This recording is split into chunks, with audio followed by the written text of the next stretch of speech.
You're listening to PetLifeRadio.com. It's a big world out there, and you're just looking for a pat on the back or head. You run around the city, searching for a place to bark, working your tail off with your nose to the ground, sniffing for a few scraps, hoping someone will throw you a bone. You take each lead, collar after collar, hoping one day to take a bite out of success and become the top dog. Fortunately, you come home each day to open arms, open cans, a drink waiting for you, and a comfortable place in front of the TV set. You know you've got it good, really good, because after all, it's a doggy-dog world out there. Pet Life Radio presents It's a Doggy Dog World with your host, pet expert, and award-winning author Liz Palaika, and this week's co-hosts Kate Abbott and Petra Burke. Welcome to It's a Doggy Dog World. I'm your host, Liz Palaika, and with me today are my good friends Petra Burke and Kate Abbott from Kindred Spirits Canine Education Center in Vista, California. As dog professionals and longtime dog owners, all three of us, we get asked a lot of questions about dogs, not just training, but dog care, how to find a veterinarian, what to do in an emergency. Here in Southern California, with all the wildfires we've had in the last several years, there's been evacuations and what do you take with you with your dog? We get asked all kinds of questions. So we thought today, for this podcast, what we would do is cover a whole bunch of different topics. The first half of the show, we'll talk about how to keep your dog safe, some of the aspects that you should think about that perhaps you haven't. And then in the second half of the show, we'll answer some questions about how to keep your dog healthy. Again, perhaps some things that you have thought about or haven't, but we'll cover a bunch of different topics. First, though, let's give our sponsors a chance to say a word. So hold on, we'll be right back. Sit. Stay. It's a Doggy Dog World. We'll be right back after a short pause. Well, 4 to be exact.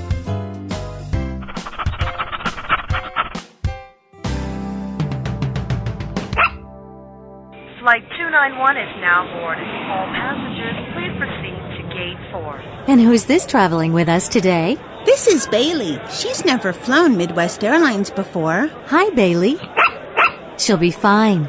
We take special care of our traveling pets. In fact, our Premier Pet program was created by an employee and dog lover who believes that pets should be handled as precious cargo. And they are. Oh, and they earn travel rewards, too. Oh, good. Thanks for flying Midwest Airlines, Bailey. Enjoy your flight. Visit MidwestAirlines.com. Pets are part of the family, and when traveling with your dog, there's only one magazine to include when packing your doggie's duffel bag, and that's Fido Friendly, the travel and lifestyle magazine for you and your dog.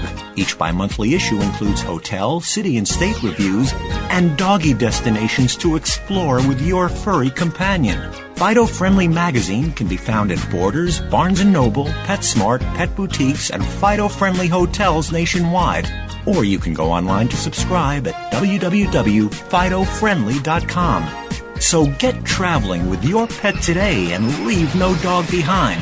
And remember, Fido Friendly's the only magazine dedicated to the travel lifestyle of man's best friend, and the one magazine your dog will thank you for.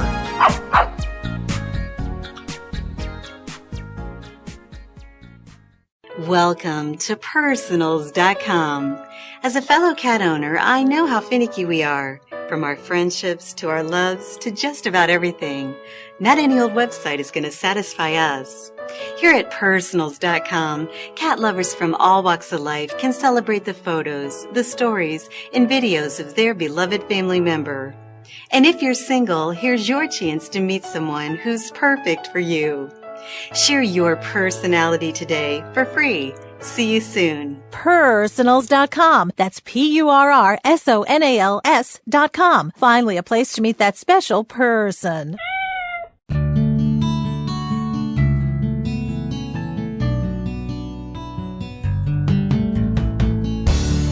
When you're looking to add a pet into your life, consider adopting a homeless animal from your local shelter or rescue group. Whether you want a kitten, puppy, or a more mature pet, a purebred or a one-of-a-kind mixed breed, even a rabbit or hamster, your shelter has the best selection of animals anywhere. all screened for good health and behavior. PetLifeRadio.com presents Take Me Home with your host, Susan Daffron.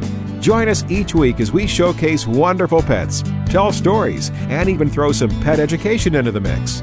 So get ready to find out why the pet adoption option can be a great way to add a furry companion into your life.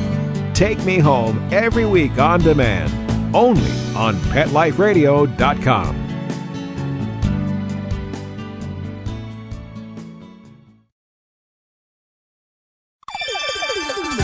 Let's Talk Pets on PetLifeRadio.com. We know you're begging for more. So back to It's a Doggy Dog World with your fetching hosts, Liz Palaika, and this week's co-hosts, Kate Abbott and Petra Burke. Welcome back to It's a Doggy Dog World. I'm your host, Liz Palaika, and with me today are my friends Petra Burke. Hello. And Kate Abbott. Howdy. And today we're going to cover a bunch of different topics that we've been asked over the years. And they vary. Oh, yeah. We get asked lots of questions. And first and foremost, I will say we are not veterinarians, and we do not give veterinary advice.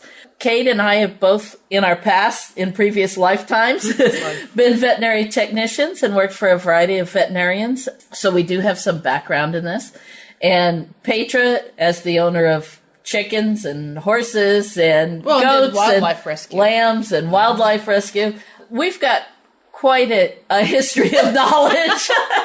A little bit of this, a little bit of that. But we don't claim to be veterinarians. No. So if you have any specific health questions or veterinary questions, do talk to your veterinarian. But we'll talk about some generalities.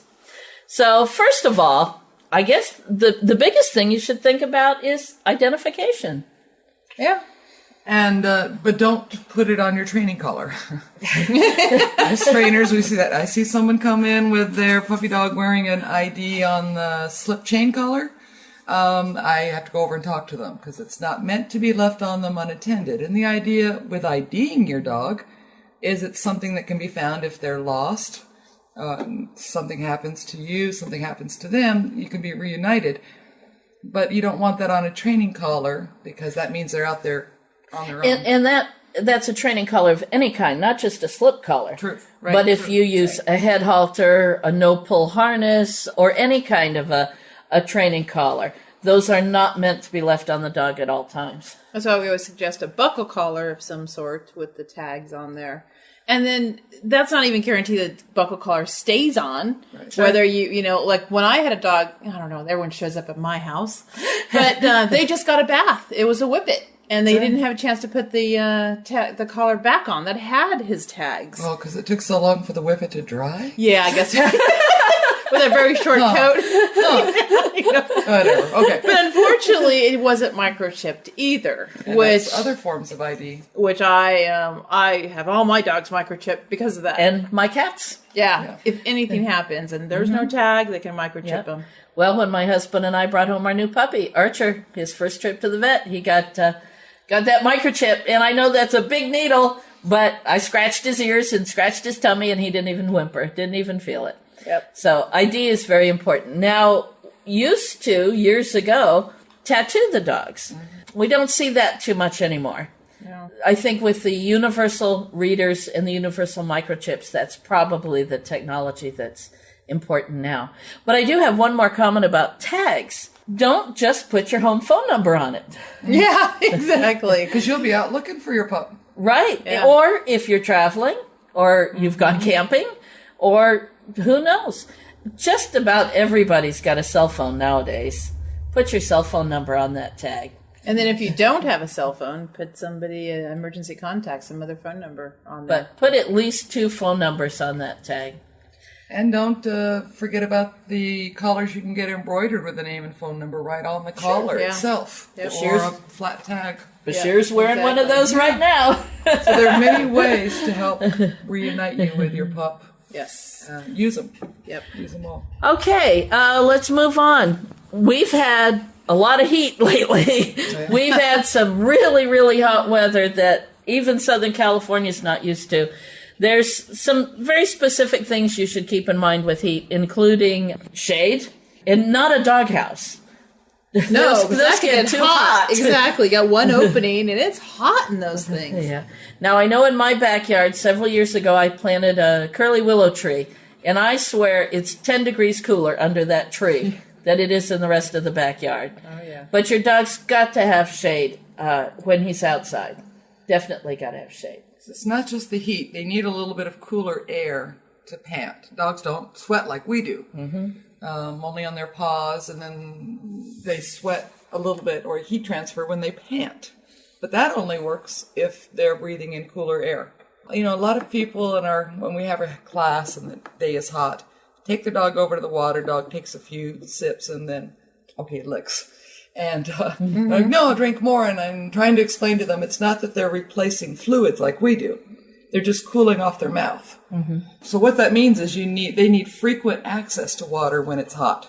And cool water, not a little bitty tiny bowl that's going to get hot. Right. Yeah. But a kid's wading pool, or like I have in my backyard, a big galvanized tub that's probably about 18 inches across and 12 inches deep, and that water will stay cool all day. Right. And then put a big old ice block in there. Yeah. Sure. Those warm. Fun to play with. Oh, yeah. Lick, lay on, play in. A couple of years back, went on one of the charity dog walks for a local humane society, and it was a very muggy day. And, you know, the people were actually doing okay, but dogs were being carried out or taken out on carts for heat exhaustion. So, especially the younger dogs and the older dogs. And the short-nosed dogs. Oh, they can't breathe. Oh, yes. And if you decide to cool your dog down by hosing him down with a hose, don't squirt him on the back. Most dogs have a water repellent or water resistant coat, and that water's not even going to get down to his skin.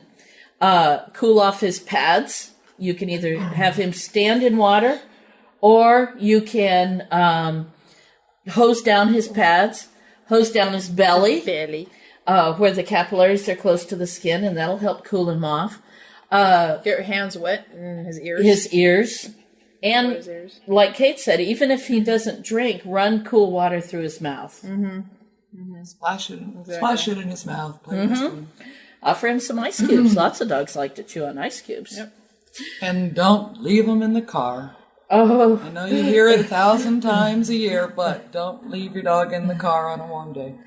And warm day, definition of warm day. If it's uncomfortable for me to sit there Yes. for more than 2 seconds with the windows up, I'm not leaving my dog there. Right, exactly. All right, another tip for keeping your dog safe, preparing for a disaster. We did a podcast on emergency preparedness a couple months ago. You might want to go back and check that out.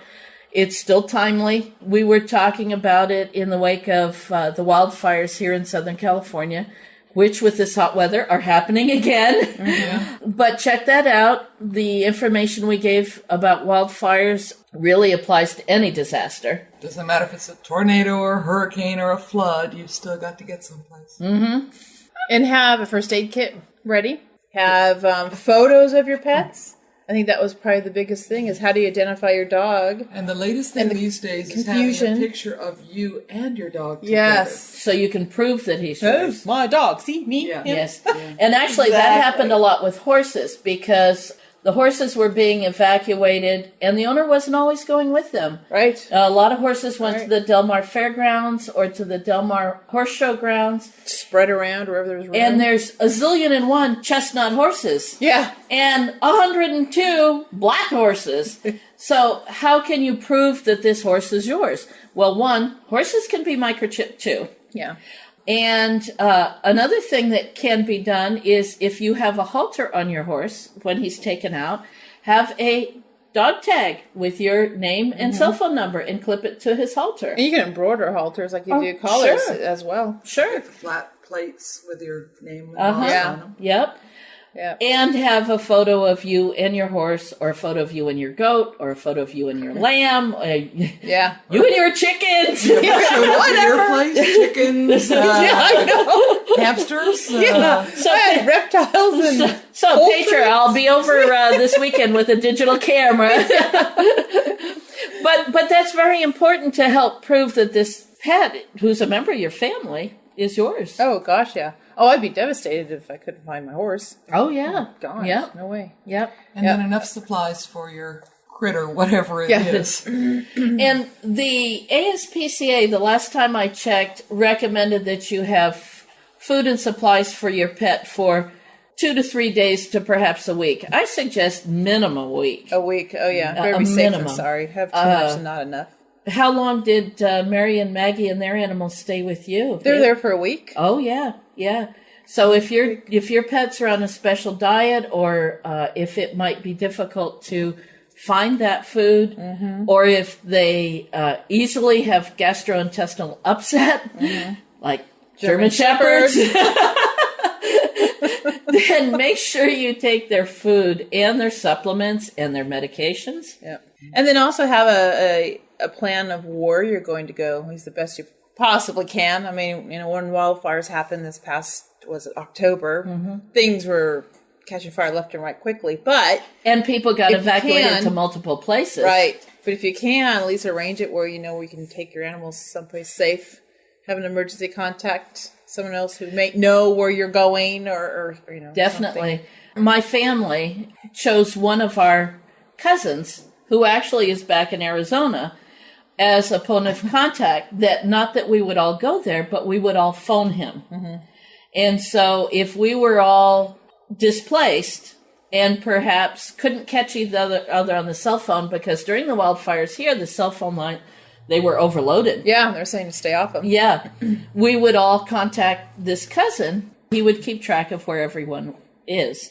And so that's a possibility. You might not necessarily want someone here, but... Probably not, because they're probably going to be evacuated too. Exactly. We've heard those stories. Everyone, in fact, somebody I knew all got together and went to the in-laws. The in-laws and then were evacuated and went to the parents. I mean, before they knew it was 4 different homes before they finally found someplace safe. Sure. So have a plan. I think that's the most important thing. Have a plan. Something that a lot of people don't like to talk about, but that's make a will. Make a will. And again, plan. It's like I've already told my mom that when she dies, her dogs are going to the shelter. Sure. Oh, you haven't hung around her dogs.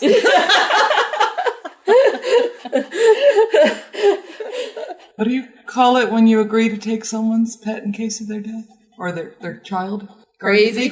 Oh, guardianship?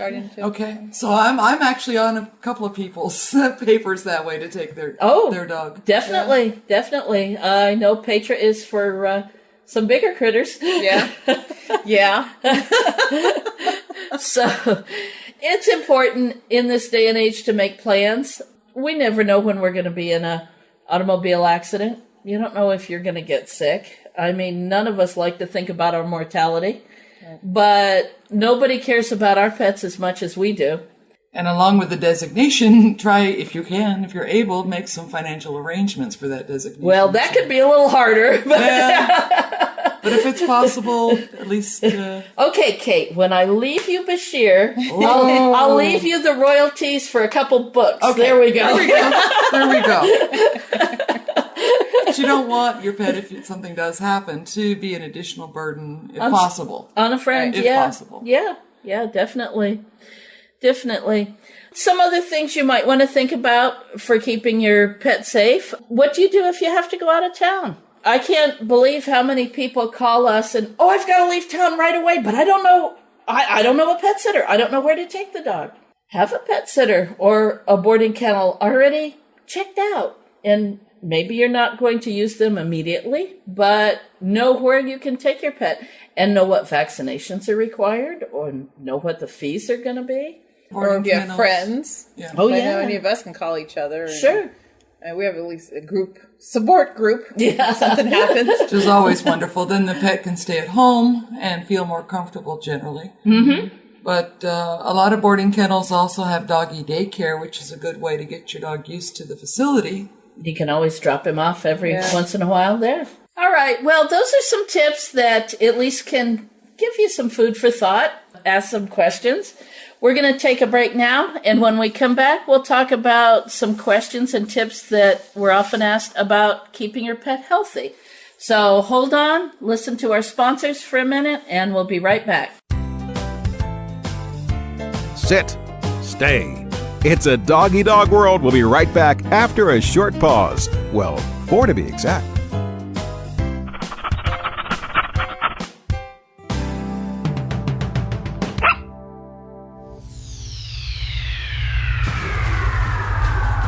Greetings, human. What planet am I on? Welcome to Pet Planet. Here's a copy of Pet Planet Magazine, Florida's most informative and fun pet resource magazine. It features heartwarming stories and informative articles from local and national pet experts. Excellent. Pet Planet Magazine offers Operation Planet Rescue, helping rescued pets find new homes. And it's available at 500 locations in South and Central Florida and 24/7 on the internet at petplanetmagazine.com. If you're out and about with your pet, you may be featured in paparazzi, candid pictures of you and your pet. For up-to-date pet-friendly events, activities, and pet-related services and products, Pet Planet Magazine is your final destination. I shall take this magazine home with me. Back to your home planet? No, to my condo in Boca. Pet Planet Magazine. Check them out at www.petplanetmagazine.com or 352-394-8578. It's out of this world. Ready to take a walk? Not just you, but your whole family. It's the 2008 Whisker Walk, Sunday, June 8th from 9 to 4 at the Lancaster Fairground in Lancaster, Massachusetts. Pet owners and animal lovers walk to lend a paw to benefit the animal shelters and pet charities they love. Come see exhibits, demonstrations, educational programs, special attractions, product giveaways, entertainment, auctions, raffles, food, fun, and things for adults and kids to see, do, and buy, both human and pet related. Whisker Walk 2008, a fun day for everyone. For more information, log on to whiskerwalk.org.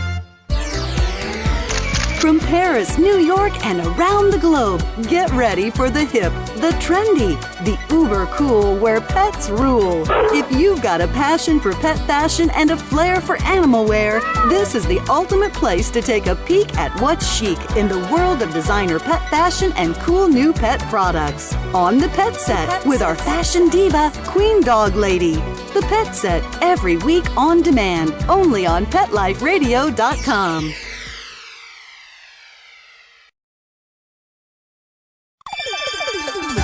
Let's Talk Pets on PetLifeRadio.com. We know you're begging for more. So back to It's a Doggy Dog World with your fetching hosts, Liz Palaika, and this week's co-hosts, Kate Abbott and Petra Burke. Welcome back to It's a Doggy Dog World. I'm your host, Liz, and with me today are Petra and Kate. Hello. Howdy. That's my new signature line. Let's see. What was that? Hee-haw. Howdy. The first half of the show, we talked about some things that can help you keep your pet safe, both in the heat and in an emergency and just going for a ride in the car.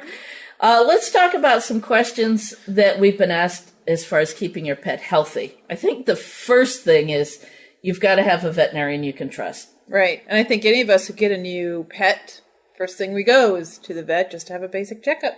Sure. You know, you want like a starting point, you know, a beginning. Okay, my dog's healthy, there's no issues. And if something develops over time, you can notice the vet can compare the change. Exactly. Find a vet that you can work with, that you enjoy talking with or understand, and ask your friends, ask your neighbors, ask your postal person. I think referrals, people by people, is probably the best. Oh, yeah. Clients to client. Because, definitely. Yeah, then you know your vet's bedside manners, how's the staff, all that's important. What are his charges like? Yeah. I mean, we're all willing to pay for good care, but is it exorbitant?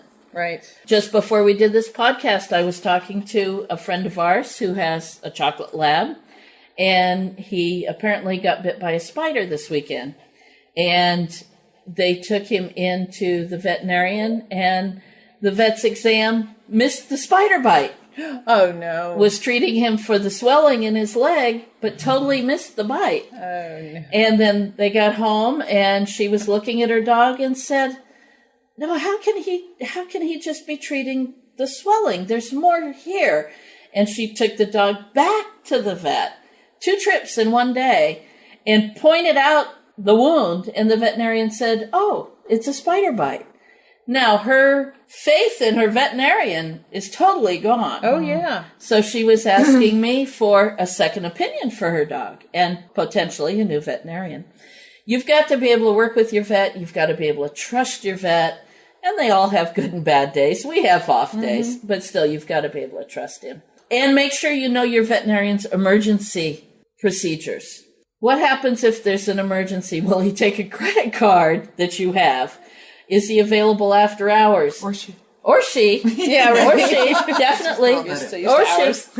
And if he or she is not available, who do they refer you to? Is there a local emergency clinic? And do you know where that is? Yeah. And we ran into that with Keely. Oh, definitely, when she got attacked by Africanized bees. Yeah, so thank goodness. And almost died. Yeah, and our vet was more than willing. I mean, if he was closer to the office, he would have met me there in a heartbeat. But he was at a distance, so he said, no, you take him to the local emergency shelter, or get him there quickly. Yep, and we did. Yep. All right, another one, my pet peeve. Feed a good food. And you might want to check out my newest book, The Ultimate Pet Food Guide, published by Da Capo Publishing. It's out. It's up on Amazon. That's a pet peeve of mine because our dogs totally rely on us for their nutrition. We don't want them out there hunting rats and gophers to try to supplement their diet. And there's so many aspects of their life that's affected by food. Be an educated consumer. Know as much as you can about dog food. Read the labels. Do your own research. And feed the best food that you can. In the long run, you have a healthy pet. Nice longer. coat, bright eyes. I mean, it makes a world of difference from nose to tail. Yep. And it's not the 100% answer with a lot of training, but we've seen a lot of puppy dogs that can't sit still, can't even concentrate to learn, change to a better diet. And the owners are like, oh, wow, I can talk to my dog. I can listen. Yes. All right. Next on the list, and we see this with a lot of behavior problems. And Kate's favorite saying. A tired dog is a well-behaved dog. Exercise. And the mind as well as the body. Yes. Got to tire out both sides. Yes. I think everyone just keeps thinking physical. Yes. Physical. Let's just make him run, chase a ball, play Frisbee, and then he should be happy for us tonight. One of my favorites here in Southern California, because we're out in the country, is, well, he's got 6 acres to run in. Yeah.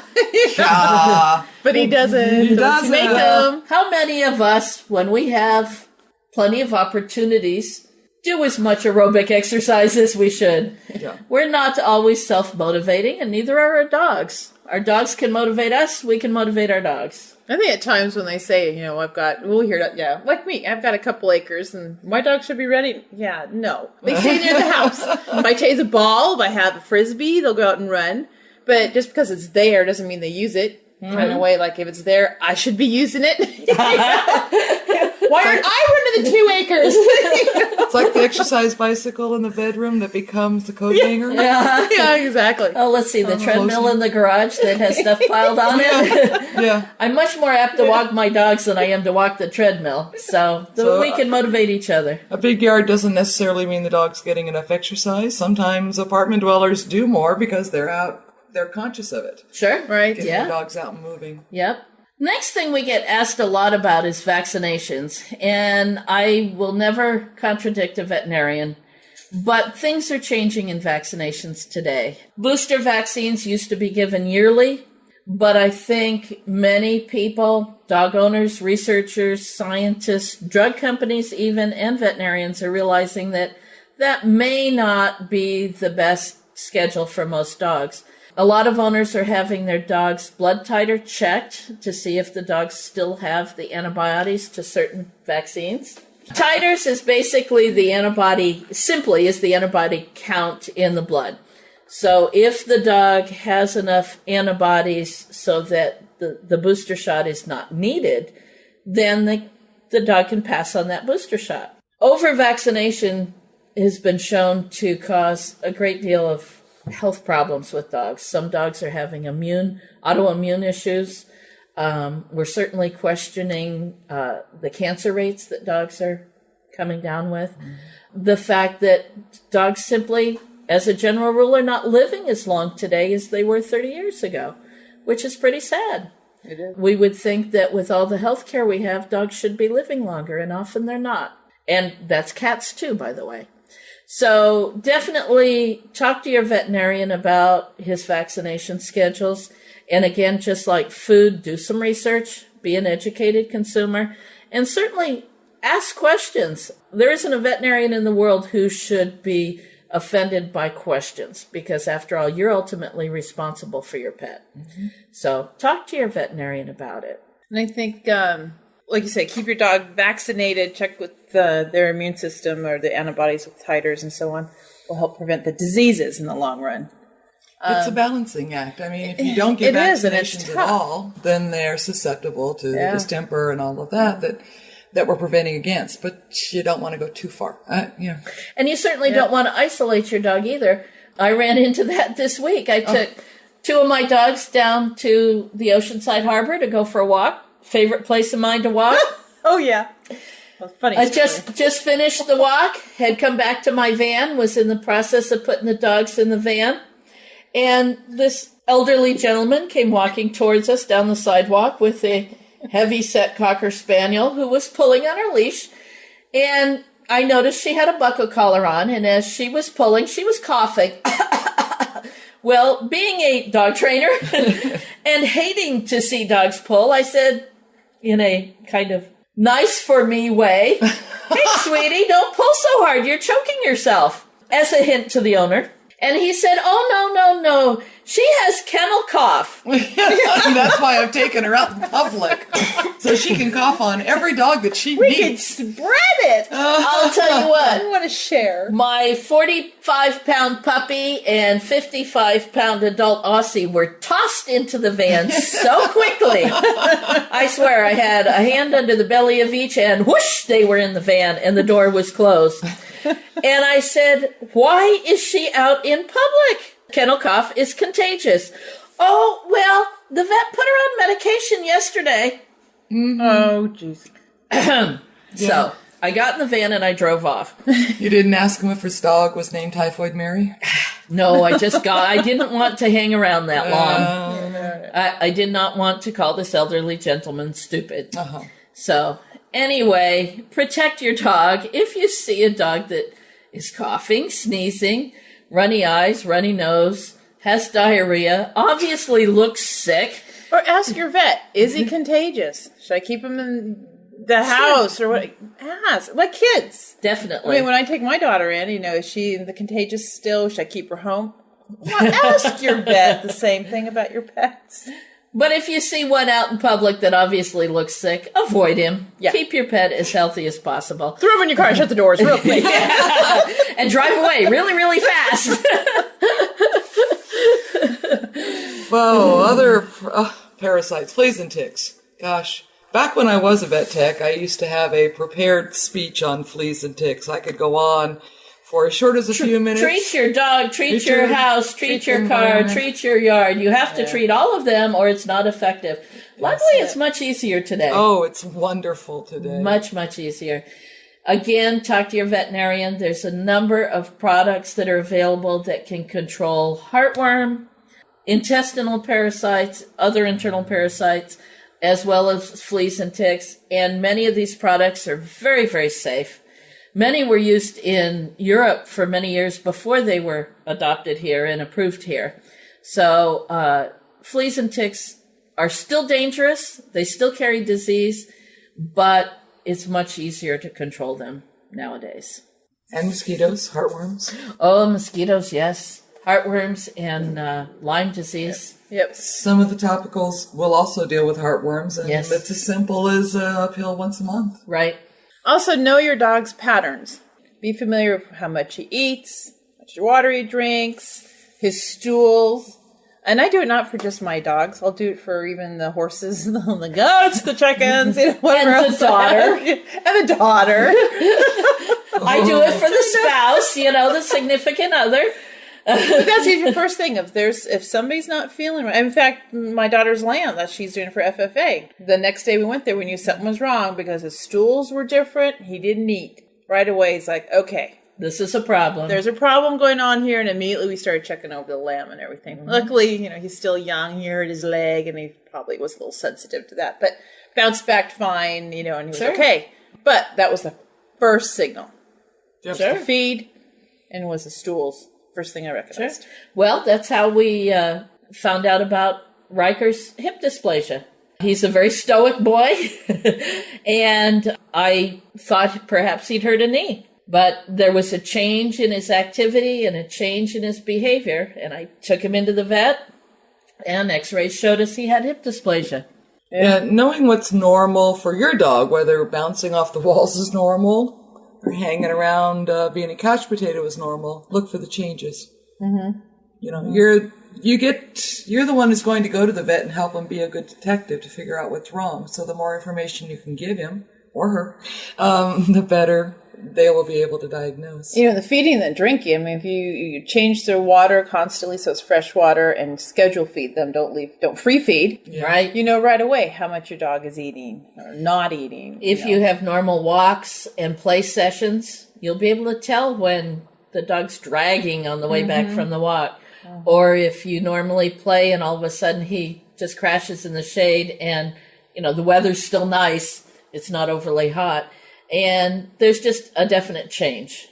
If you can catch it right away and bring it to the vet, and wait till it gets something gets and out give of your control. Veterinarian as many clues as possible. Mm-hmm. They will appreciate it because your dog can't tell him. Yeah, exactly. Clues are best. Something else, a lot of people ask what kind of chew toys to give the dog. Much of that is dependent on the individual dog. Now, with a puppy in the house right now, I have chew toys all over the house. Archer likes shoes. He hasn't chewed on any, but he will go find them and carry them out to me and go, look what I found, and plop them in my lap. I'm very happy he's not chewing on them, but we will teach my husband to close his closet door before this puppy grows up. So in the meantime, I have lots of chewies. I use the white rawhides that are cured with bleach rather than formaldehyde. Usually those are the ones that are made either in the U.S. or in Brazil. Personally, I don't want to give my dogs rawhides that are cured with formaldehyde. That just bothers me a little. Yeah. And some dogs react to it. Oh, yeah, definitely. Sick from it. It just doesn't seem to be right to me. No. And it may be safe. I haven't been convinced of it, but it may be safe. I think it bothers me because I get flashbacks back to high school biology class. Yes. Oh, yes. Exactly. Yes. Yeah. The other thing that I give my dogs is, how to say it nicely, the bull pizzles. Or bully sticks. Bully sticks. There you go. Riker is my power chewer. He's not got a huge set of jaws, but he's cracked 2 teeth chewing. And so he's definitely a power chewer. And the bull pizzles are excellent. They actually slow him down a little bit. But it's important to keep things for the dog to chew, whether it's to help keep his teeth clean, whether it's to keep him occupied so he's not chewing on other things such as shoes. Mm-hmm. But your dining room table, your coffee table. Right. The sofa, pillows. The couch pillows, yeah. But keep good things in front of him to chew. Exactly. All right, something else? Bathing your dog, grooming. Grooming in Grooming. general, yeah. Definitely. Between bathing, clipping their nails, cleaning their ears. If you have a German Shepherd, Pulling the foxtails out of his feet. Yeah, really. Foxtails out of his feet, cleaning his ears, it captures everything. And then they stink in 2 weeks, it seems like. Yeah. Just pick up everything. I know. But I've if been you noticing clean, that lately with Walters, I may be overbathing him as a therapy dog. I've been wanting him clean for visits, so I've been bathing him once a week, but I think I'm overdoing it. So I'll just maybe rinse him and condition him and brush him out. Well, they also have those wipes, yeah. Bathing wipes that you can, and his, not like his coat's that long. Right. You can hit his face and his feet and his belly and other spots that might need to be cleaned and then comb him out. And he'd still be clean. Yeah. Yeah. I have to admit that's one reason why Bashir and I don't do therapy dog visits every week is because I simply can't bathe him every week. Yeah. There's just no way I can bathe and brush that coat. And the therapy dogs, that's one of the rules, is they do have to be clean when they go. Yeah. And short nails. And not short and sharp, but short and smooth. Right. Yep. Right. And brushing them right now is important because they're blowing their winter coats. Yeah. So you can pull chunks out of our dogs. So it's like, yeah. So I'm brushing them every night just to keep that winter coat going. Good chance to get those foxtails and burrs and corkscrew and all the other grass awnings that get caught in there. Exactly. And I think we're beginning to run out of time, but one other thing that I think we need to talk about is your dog's needs are going to change as he grows up. And I'm watching that with my dogs the last few years. We just lost an old dog in January. Riker's was 9 last week. Oh my gosh, already? Yes. Makes Kona 8. He was 9 last week, and he has severe hip dysplasia. So his needs are going to be changing. Bashir just turned 4, so he's in the prime of life, knock on wood. And we've got the puppy. So I have dogs at 3 different stages of their life. And although that's very sad, I was hugging Riker the other day, just snuggling with him, going, I can't believe you're 9. You can't be 9. Just can't be 9. But their needs do change. Now, we keep Riker quite lean because of his hips and because it's healthier for him. But, he's cracked a couple teeth chewing, so he's had those pulled. I have to watch his teeth to make sure they're clean. Bashir is, knock on wood, as I said, hale, hearty, and healthy, and hopefully will stay that way. And the puppy's needs are a little different, so you've got to be aware of that. Every now and then I do the same thing with Jean. I give her a hug and tell her how much I appreciate her and snuggle with her, knowing that I'm not quite sure of her age, but knowing that she's got the spinal problems. Exactly. I probably won't have her for many, many, many years. No. I hug Logan and go, gosh, when is your day? Oh, he's still young. And that's your point.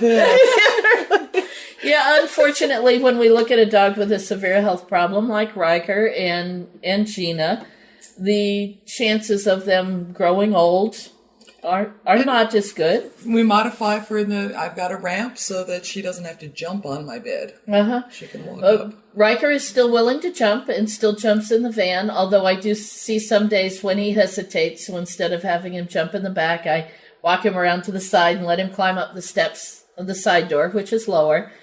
And I'm in tune to his body language, so when I see him start to hesitate, I go, wait a minute here, you can walk around, because I don't want to force him to jump if he's sore or he hurts, because he's willing to do it. But I don't want him to be any more uncomfortable than he needs to be. So the dogs know when our time's up. You heard that woof, woof, woof. So we don't want to end on a serious note, but the fact is that our dog's needs do change. So just be aware of that and pay attention to your dog. So that's our podcast for this time. Hopefully we've answered a few of your questions, maybe given you some food for thought.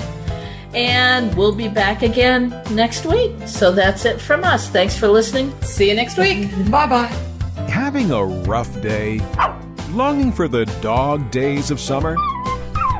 Think your fun furry friend lives a dog's life? Well, find out everything you're begging to know as Pet Life Radio presents It's a Doggy Dog World with pet expert and award-winning author Liz Palaika. Every dog has his day, and you'll find out how to make your dog's day fun and rewarding every week on demand, only on PetLifeRadio.com.